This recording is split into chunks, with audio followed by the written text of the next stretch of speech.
She's a mod. She's a mod. She's a mod. She's a mod. She's a mod. She's a mod. Yeah, yeah, yeah, yeah. She's a mod. She's a mod. Yeah, yeah. She's a mod. She's a mod. She won't. Kia ora everyone, we begin tonight with the death of Ray Columbus. In 1964, when the Beatles were on their way to such immense fame that John Lennon would describe them as bigger than Jesus, Ray Columbus briefly, wonderfully, outrageously became a kind of Antipodean version, storming the charts in Australia and then in New Zealand with a song that not a person who was living in Australasia then won't remember with a smile. She's a mod. Yeah, yeah, yeah, yeah. Ray Columbus was 74. He died today peacefully at home after a long illness, but to many people he'll always be that gorgeous young man, his upper body wobble dance, his haircut, his smile, his clothes. He was brilliant and he was ours. And also, as Suzanne Lynch just reminded us, he was generous and encouraging to other musicians too. We have. He's been part of New Zealand music for so many years. And gosh, I first met Ray when I was only just 14 or 15 in the Chicks, you know, so. And he was my manager right through that time, and then also as a soloist, he was my manager. He was the one that pushed me out on stage when I was too nervous to walk out on my own. It's funny, you know. When I've been talking to people about him this afternoon, that sense of generosity, that role as mentor, as encourager, as advocate. That's the one. That's what I think he should be.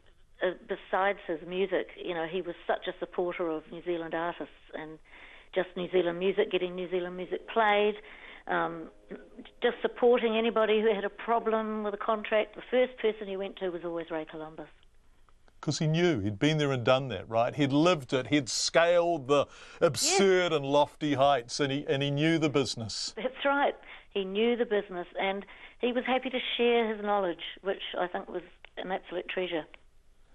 The other thing, and you know, youngsters won't know what this was like because they've had Lord and they've had Crowder, and well, you know, they've seen New Zealand musicians succeed overseas. Mm-hmm. But what Ray did is he smashed the New Zealand ceiling, didn't he? By going to #1 in Australia before he went to #1 here, and having a kind of hysteria attached to him across the Tasman, he redefined our sense of what was possible in pop culture terms. Absolutely, he did. And he was one of the first artists to go to the States too and you know, do some work there.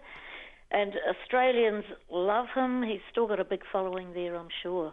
But here I remember touring with Ray in 1968 and 69, and the girls were just screaming and pulling at his clothes. I mean, it was just an amazing time. So you were still getting all that Beatles-esque stuff, because I sort of thought that was 64, 65, but that just continued, all that screaming. They just loved him. Right through to when I was working with him in 68, absolutely. And it didn't go to his head, did it? Not at all, no. Ray was the most positive, happy whistling person. Whistling. He always, I'll miss his whistle. But I've remained friends with him. He was like a big brother to me. So while he's been ill over the last 4 or 5 years, I've been visiting him regularly. And he also managed my son, Andy Lynch, instead. Yeah, absolutely. In fact, he kind of, I'm getting a bit carried away here, but he did to them what he did to you, which was he gave them a pat on the back and said, go for it, you guys are fantastic. That's right, yep. He was so encouraging to everybody, really, and yeah, he was a great man, he really was. We say that when people die, don't we? And sometimes we gild the lily a little bit, but I think with Ray it was true, because he survived the business and understood what mattered. That's right. And I always say to people, and have always said, I went to the Ray Columbus School of Music because he taught me professionalism. He and Kevin Moore taught a lot of us professionalism, you know, when we were doing Come On. We were always on time, dressed right. You always performed at the top of your game. Regardless of how you were feeling, the show always went on. You know, I mean, he was just a great mentor to me. Suzanne Lynch talking about Ray Columbus. We've also spoken to his archivist, Grant Galanders, who was a friend for many, many years. It's a lovely interview, much longer, and we will put that up online very shortly.